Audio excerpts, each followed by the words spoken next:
Welcome back. Let's pay attention to young people that are doing big things in Nigeria, not just outside Nigeria. They are looking at different spaces and asking themselves, what can we do differently to reposition the fortune of our country while finding expression in doing so and fulfillment? Well, we've converged about 3 of them on the program today to say, hey guys, let's find out what exactly you've been up to and how you can help inspire other young people. So that's why we're doing this particular segment on pushing this narrative about young people being leaders of not just thought, but enterprise and everything in between. We're being joined on the program by the co-founder of PiggyVest. I'm sure you're familiar with that. Terry Kanu joins us right here in our Lagos studio. We also have joining us Gift Solomon, owner and founder of Giffy Real Estate, joining us from Dubai, and also Salisu Uber, founder, NatQuest Limited in the United Kingdom. Gentlemen and lady, thank you so much for coming on the program. Good to be here. Thank you. Thank you for having us. All right, let's start from Lagos studio before we get to our friends virtually. Mr. Kanu, somebody was asking me what exactly is PiggyVest. I know about that. But for the young people who are aware of technology, a lot of people just consume technology without thinking of how to exploit it, maybe to reposition their finances and all of that. But you guys sat down and said, what can we do differently as far as the financial system is concerned? Maybe you begin by telling us your story as briefly as possible and why you chose to do with your partner what you guys are doing. All right, thanks for having me and thanks for the question. So we started quite young. We started in university. We all went to the same university, Covenant University. So we built some things out there in university and we made a splash in school. So when we got out, we figured that, we've done these things, let's see what we can do for Nigeria at large, not just, this university-focused products. Let's see something that can scale throughout the country. So we started out with a few products. We started out with Push CV, a recruitment type service, connecting employers to job seekers. Then we ventured out into consumer finance, PiggyVest, that helps users to save and invest their money.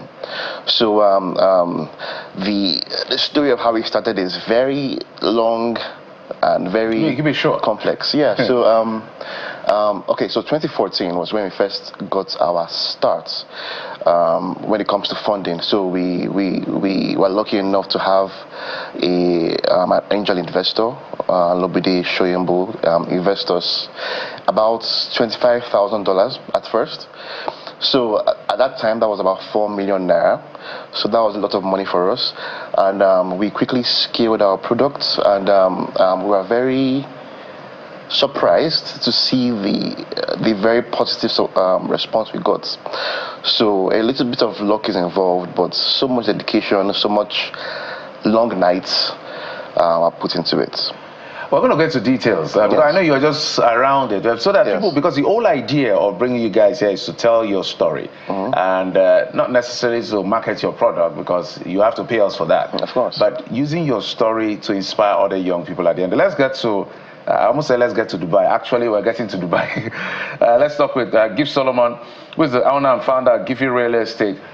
When it comes to real estate, for instance, I know that it's not something that before now used to be a conversation among young people, but now it's almost a narrative around young people when it comes to real estate. Why do you think this is, and why did you get involved in real estate?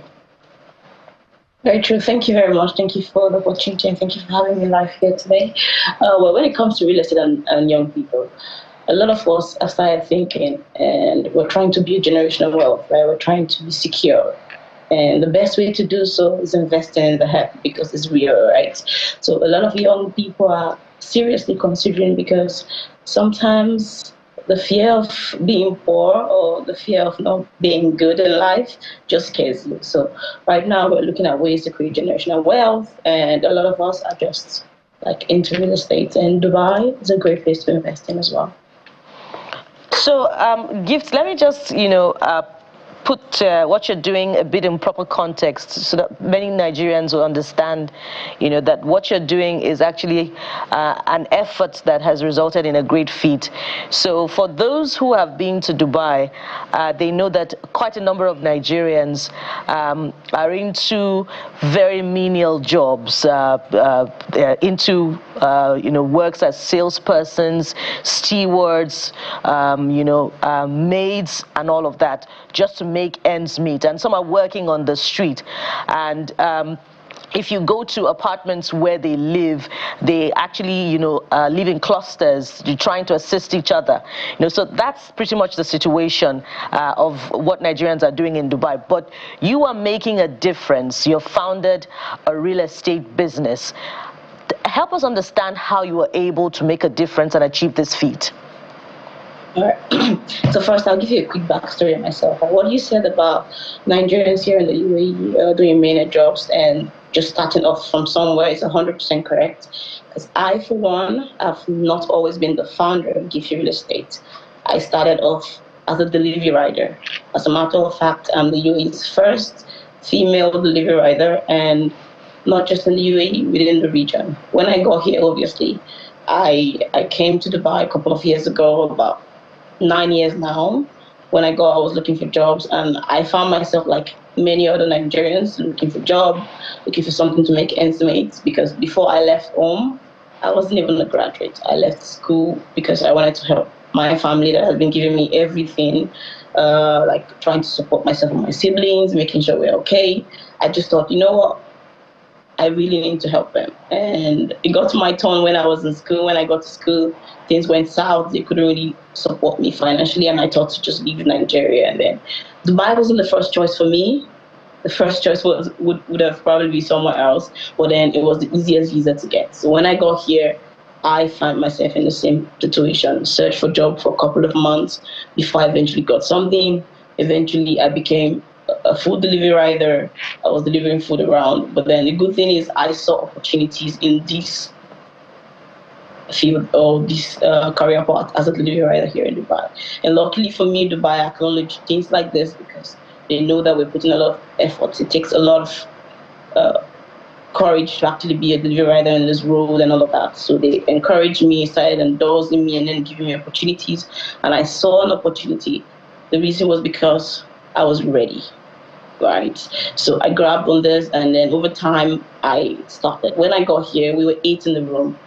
In my flat, we were like 3 different rooms in one flat. I was staying in one of them, 8 of us, the other place 8, and the other one 6. So you can imagine just the living situation.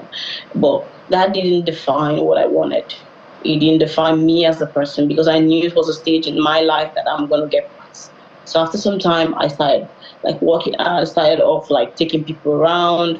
Whenever I have my day off, I would always go and say, okay, let me take you around, tour guides. Like Nigerians who come to Dubai, I always show them around. So it became a thing, I transitioned from there, meeting a lot of people. I transitioned into, okay, helping them secure investment here. And it just became like the next milestone for me to actually scale, left the job I was doing, and I started real estate. And I didn't start as a founder, I started as an agent and introducer between developers and individuals that wanted to invest. And all thanks to God, everything became great. But I'm saying all of this to say that it's not always where you started from.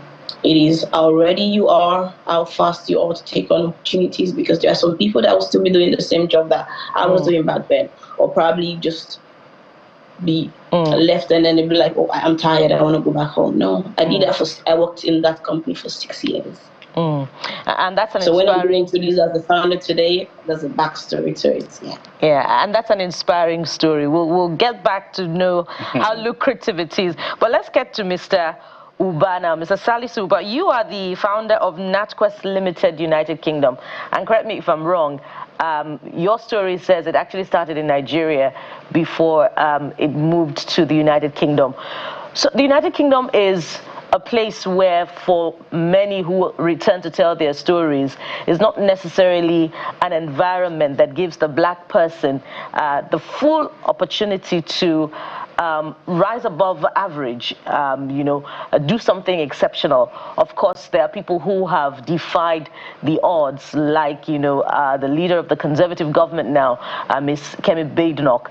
But tell us your own story about how you were able to change your fortune. Well, thank you very much for having me. Like you said, my name is Salisu Uba, and I am the founder and CEO of NatQuest. NatQuest is a supply chain technology company. We help businesses, some of the Fortune 500 companies to 100 companies, access supply chain expertise on demand. So for me, my story, I was actually here in Scotland, particularly to do my PhD. I did my PhD within the intersection of supply chain, blockchain, and of course, technology adoption. How can companies, change their narrative around digital transformation, especially in supply chain? And to many people, supply chain is like oxygen, right? It is only noticed when it is not there. So when I finished my PhD, you are right, NatQuest started in Nigeria, where we actually provide supply chain and procurement consulting to government organizations within oil and gas, manufacturing, and other sectors. But right after COVID, everything changed, right? There's a lot of shift in how businesses can work, with the remote working and all of that. So we saw an opportunity to bring technology into supply chain, and that's exactly what I did. We built this platform in order to help businesses from all over the world work with professionals in supply chain. Supply chain is a quite niche area. You need a lot of skills and competencies, and over the period of COVID, it was really challenging for many businesses to tap into the right expertise that they are looking for.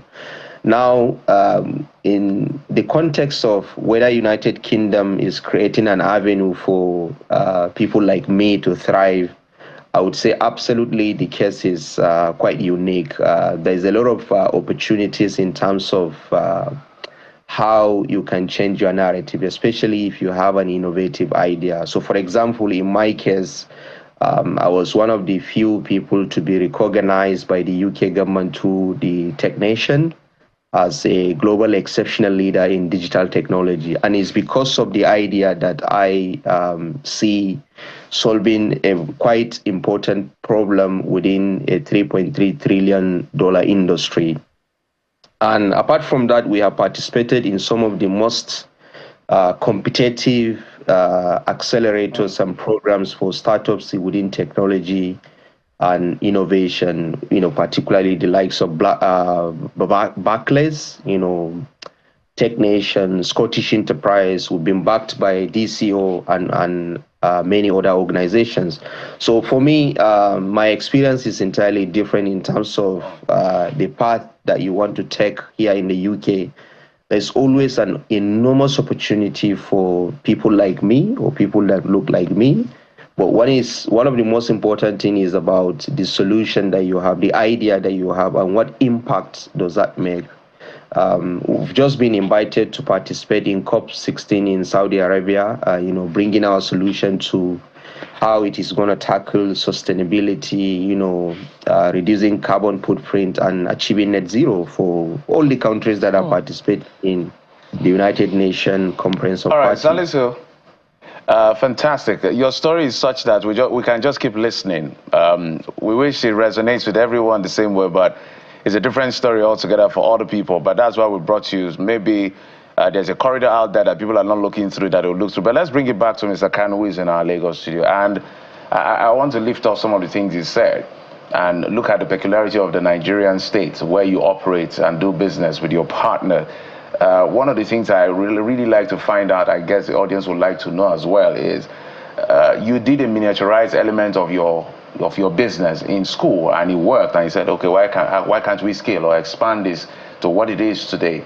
But how did you look at the big banks and all the financial sector and dared to say, okay, this is how we will work our way in and gain the attention of Nigerians, especially the young people? I know a lot of young people who are using PiggyVest. Okay, yeah, so the thing is, we just automated an already existing practice, which is people that put in a little bit of money in their piggy box. So we just automated that process. And fortunately for us, nobody else was doing that at that time. So when when the product was built and we put it out to the public, we got a very potent, a very loud response, a very loud positive response, because why hasn't this been done before? You know, so we were very lucky, very fortunate to be the ones to bring forth that kind of automated savings protocol to the market. We could have done it with without the existence of our partner Paystack, because they're the ones to first do that recurring payment infrastructure that we ride on. So a lot of things came together at once to enable PiggyVest coming to light. The reason I asked that question is to say, as young people are watching you now, they are sometimes we're encumbered by the challenges that the Nigerian country as Nigeria faces, and so to even see the light is quite difficult. What exactly do you advise to people who just see gloom and dark? Okay. So the thing is, we live in a very interesting point in human history where all human knowledge is available and accessible. I'm talking about the internet, of course. So that resource is, I don't think people understand the immense wealth and value that resource has. You can literally learn anything you want to learn on the internet. So where it now comes is, okay, now that I can learn anything, what should I learn? And how do I apply what I learn to create something valuable? All right, so there's a bit of wisdom to it, but the fact remains that that resource is available, and it's also very easy to know the skills that are demanded for these days.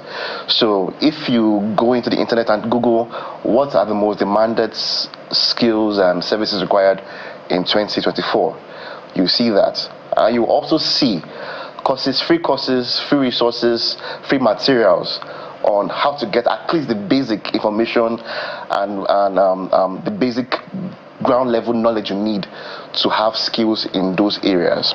So if you really want it, if you are dedicated enough, and if you have the patience, I think you can achieve a lot. I'm tempted to ask this, but I don't want to promote your business because we're doing enough as it is already to inspire Nigerians. But I want to, I'm trying to explore the mind of the average Nigerian now who would rather use a piggy bank rather than, explore the opportunities of PiggyVest. So what does the average Nigerian stand to gain by picking the automated choice? Great, I'm very happy you asked that question. I know you would be. It gives me a chance to market the product. Yeah, so PiggyVest, we have 5 million users. All right, we've been around since 2016, and we've paid out 1.8 trillion naira. So with those stats, we can tell that we actually do something right, and we're actually providing valuable service to the customer, to our users. So the reason why people, I think, opt into PiggyVest and the automated feature, and the automation is just one feature that we offer on PiggyVest. There are a lot of other features, but let me not market too much. But you can save without thinking about it. All right. Yes. That's enough. Let's go to... anyway. Let's go to gifts now. And this question will also go to Mr. Uba eventually because of your location. What are the opportunities available within your space to help change the narrative about young Nigerians, abroad, who are often seen as onto no good most of the time, arrested for all of the crimes that we've heard in the public space? So what are the opportunities available in your space with what you're doing to tell a different story, particularly to the governments of the countries where you are, that Nigerians are different people with big dreams and people of integrity? That's great. So first things first, right? We as Nigerians, by default, we are survivors. By default, we're survivors. And from everyone telling the story right here, from all three of us, one thing that's connected, or one thing that's common within the story is opportunities, right? We all see opportunities and we go for them, and we actually take them. So around my space right now, things that I would say by default, again, we're creators. So in the real estate segment here, there are so many things that one as Nigerian you can do. You could be, obviously, videographers pays so well. They pay a lot, and then creators as well, and then even being an introducer, right? You don't have to be the one investing in real estate. You just need to know someone that wants to invest and connect the dots, and that way you're going out with like a lot of commissions as well. And more so, being here in Dubai is somewhere that is filled with opportunities. I mean, the population here, just 10% are actually locals, which is the Emiratis. Every other people are foreigners. And how are they making it in life? How are they connecting? You just need to connect to the right person. And if you're connecting, all you need to do is just chip in the water. You know what? You're looking to invest here in Dubai, you just do that dot and you're going on to a lot of money.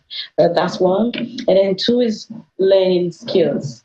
There are so many things. I, for one, when I came here, I wished I learned a lot. I wish, you know what, I learned how to make hair, how to do nails, how to do a lot of things. There are a lot of options here just from even doing home services or just doing your friends, people that you know, you're making a lot. One, the exchange rate also helps us as well, because if we're sending money back home, we're able to support home and then do all of that. But one thing I would like to put out there is, even if you're not where you are right now, it's not where you want to be, just keep pushing, and at the end of the day, it will all end up in joy, because while you're waiting for the opportunity, you need to also get prepared. So when it comes, you're able to acknowledge that this is an opportunity. All right. Because sometimes where we fail is we want stuff, but we're not ready. Because when it comes, we don't know how to acknowledge that this is actually an opportunity. All right, let's take it to Salisu. One of the things I would like to find out, I'm looking at your profile. There's a lot you do, especially in the tech space. And I'm wondering, from where you sit, I don't think you're seeing that people are not exploring, and you're saying, oh, this is money just walking by. As far as the technology is concerned, that an average Nigerian young person can actually just plug in, if only you know what lies ahead. If you can help a young person who is watching find out that today, that would be very helpful. Yeah, absolutely right. Probably, I think that's something that worries me almost on a daily basis, that there is enormous opportunities within supply chain that probably people don't actually see. So for me, there's enormous opportunities in terms of, okay, let's break it this way. Everything you see in this world, from the infrastructure to hospitals to schools, right, to any functional system, there is a working supply chain behind it, right? There's enormous opportunities to transform supply chain, right?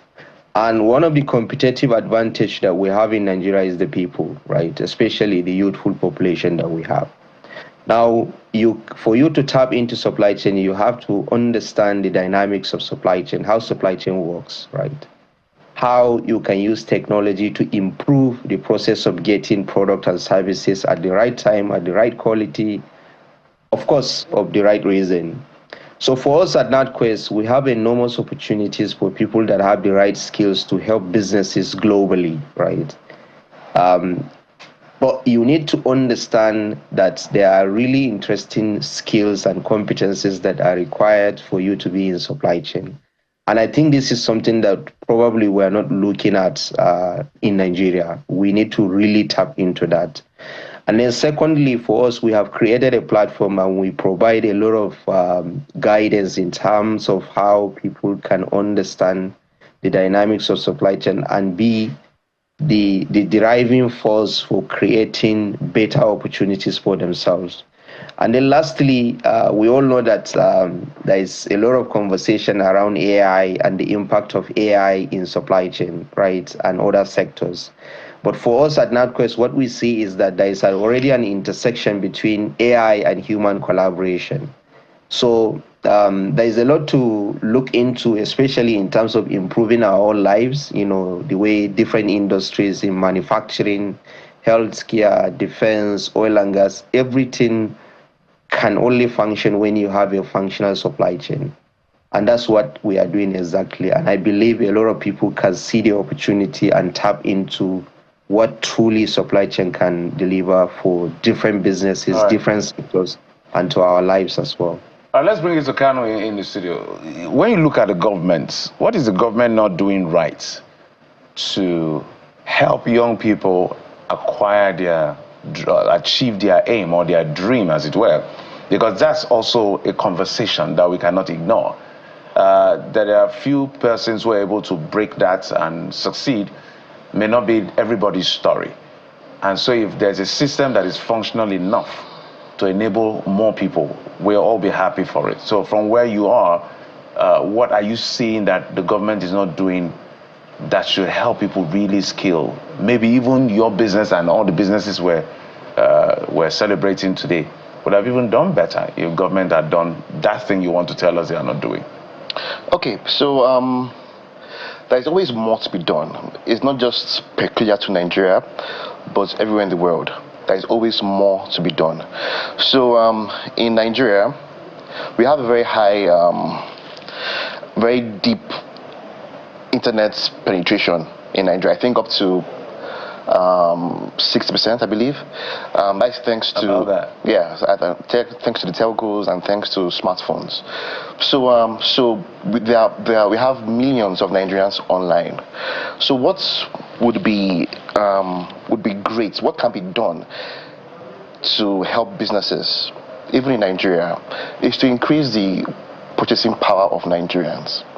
So over the years, we've seen that the number of people that can afford, that have that disposable income reduce over time. It's even worse right now. Yeah. So and that greatly impacts the businesses. So we've heard stories this year of a lot of businesses closing down and some international businesses scaling down their operations in Nigeria, and a lot of that is because of the very low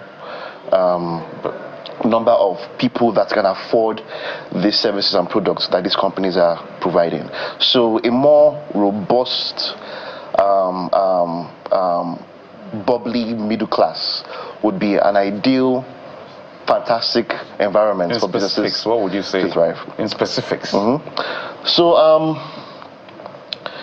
I'm trying to use the right words here. So I'm speaking specifically about the economic situation, economic environment, not particularly regulatory, and because I have to say, regulatory-wise, the government has been very good to us, and I mean we exist and we are thriving. So what can be done for us? What can be done that can supercharge our business? Is that economic environments, people having disposable income, people having don't have to think too much about spending money on services and products that can enhance and enjoy their lives a lot better. So I think that's very specific. All right, so for many Nigerians who would look at you and say that, okay, you're probably privileged, and when you were sharing your story, you talked about having gotten some form of financial support, and these Nigerian youths are disillusioned because they think that the state doesn't offer them the opportunity to achieve big dreams as you have achieved. What would you be saying to them right now? Yes, you're very right. A lot of the possibility of success varies on your background. So some people that are raised in high income families have higher opportunities for success. But we have people that work in PiggyVest that came from very low income families, but I know how much they're earning. They're earning very well, And why is that? Because they built value within themselves, and is also part of that resource I spoke about. Some of the best engineers that I know that work with me, that work with a company, that work with other companies, they didn't learn in school. They went online and looked at courses online, took those courses, practiced, and became who they are today, utilizing that vast resource I spoke about. So, like I said earlier, if you really want it, you can get it. You just need dedication and lots of patience, because that success are looking forward to come overnight. It takes a very long time, 5 years, 10 years, if you're lucky enough, 1 year, but that dedication must be there. All right. So when are you coming to advertise on our platform? You know, I think we have actually at some points, yeah. Just in case. All right, Terry Kanu is the co-founder. Terry Kanu is the co-founder. They are making a lot of money now. Terry Kanu is the co-founder of PiggyVest. He joins us in our Lagos studio. Thank you so much for what you guys are doing. We're proud of you young guys who are doing these big things. Thank you. Gift Solomon, owner and founder of Giphy Real Estate in Dubai, joining us via Zoom, as well as Salisu Uba, the founder of NatQuest Limited from the UK. Gentlemen and ladies, and lady, thank you so much for coming on the program. We appreciate you. Thank you. Thank you for having us. Thank you. All right, we'll take a quick break. When we come back, it will be time for us to explore further down the technology line. If your PC is having issues, well, it's time to get together, sit down, watch this channel, because we have a guy, we call it the PC Fix. He's going to help you fix your device. Just in a moment. Join us again.